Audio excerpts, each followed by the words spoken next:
8th grade, woodshop class. Two kids who couldn't stand each other. One thought the other was too loud, too crazy, too annoying.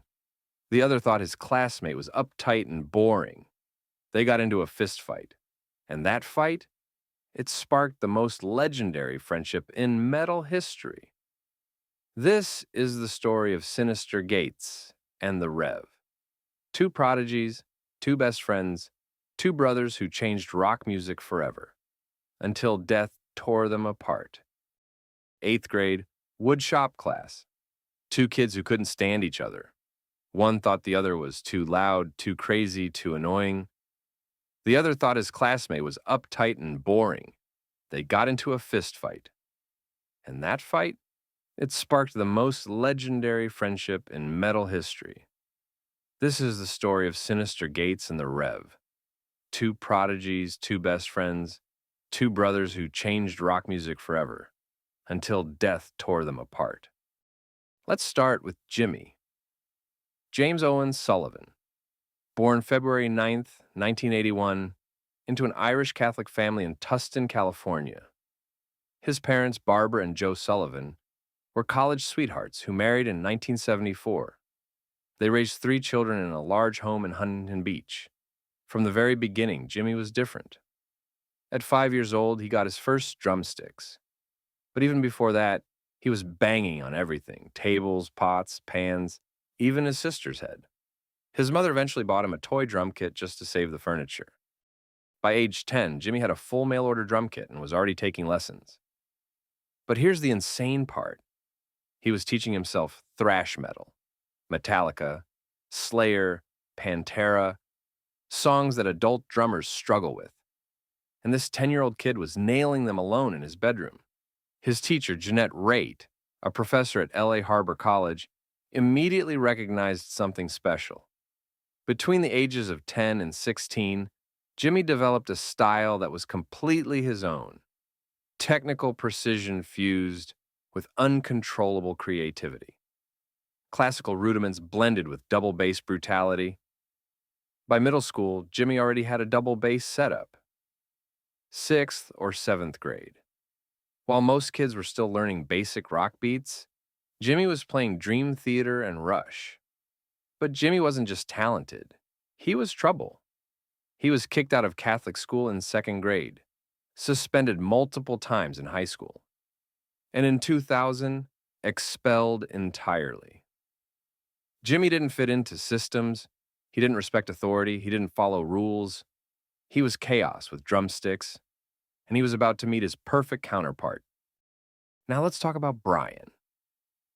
Brian Elwin Hayner Jr., born July 7th, 1981, in Long Beach, California, destined to become Synyster Gates. Brian's upbringing was the complete opposite of Jimmy's. His father, Brian Hayner Sr., known as Papa Gates, was a professional comedian and studio guitarist who played with legends like Frank Zappa. Music wasn't just present in the house, it was the house. Brian's parents separated early. His father later married Susie Hayner, and together they raised Brian and his siblings, Brent, Johnny, and McKenna. At 10 years old, Brian received his first electric guitar from his grandparents. And just like Jimmy with drums, he was a natural. One of the first songs he learned was Led Zeppelin's Stairway to Heaven. By 6th grade, Brian could figure out songs just by listening. No tabs, no sheet music, just instinct. Once music entered his life, school became irrelevant. He had been a strong student until 4th grade, but now everything else faded. He later studied at the Musicians Institute in Hollywood, learning harmony, classical theory, and jazz. His goal was to become a studio guitarist like his father, technically flawless, professionally trained. Brian was discipline. Jimmy was destruction. Brian was precision. Jimmy was power. And when those forces collided, magic happened. 8th grade, woodshop class, Huntington Beach. Two kids with no idea they're about to change rock history forever. Synyster Gates would later say, "At first I didn't like him. He was loud, crazy, making fun of everybody. But he was charismatic. Jimmy felt the same. He thought Brian was stiff, serious, and boring. They clashed immediately. And then it happened. A fistfight. Right there in woodshop. Two teenage prodigies throwing punches. Ego, attitude, destiny colliding all at once. But after the fight, something shifted. They talked. Really talked. And they realized they shared the same obsession. Metallica, Pantera, Dream Theater.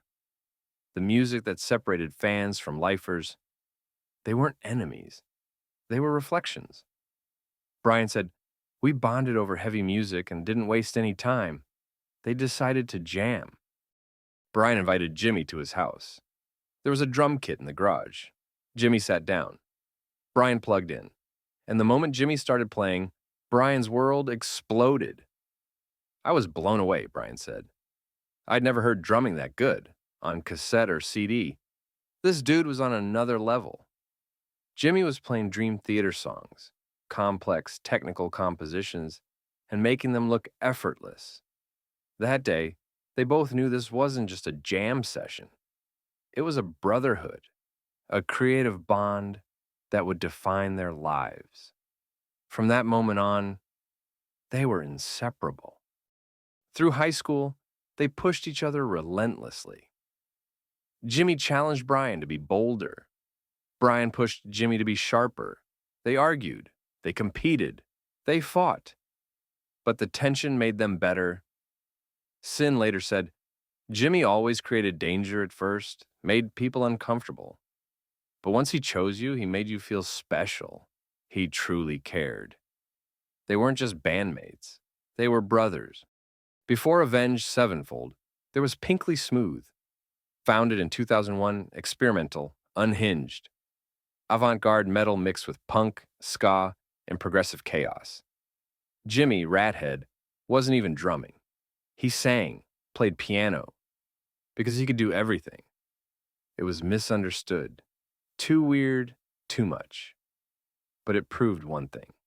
Their partnership transcended any single band. In 2001, Jimmy called Brian, "We need you." Syn dropped out of Musicians Institute, joined Avenged Sevenfold. The core was complete. Together, they became the band's creative engine. Songs like "A Little Piece of Heaven" shouldn't have worked, but because of their trust, they became legendary. The call that ended everything. Jimmy was gone, dead at 28. 3 days earlier, he'd delivered Fiction, a goodbye disguised as a song. How do you lose your other half? How do you keep playing? So Far Away became Syn's farewell. Every lyric now belonged to Jimmy. When Syn played it live for the first time, he broke down, and the world grieved with him. Today, Synyster Gates still carries the rev with him. In every show, every note, every solo, the Brotherhood didn't die. It transcended. From enemies to legends. From a fistfight to immortality. This is the story of Synyster Gates and the Reverend Jimmy's Gone. But every time Syn plays, his brother is still there. Forever.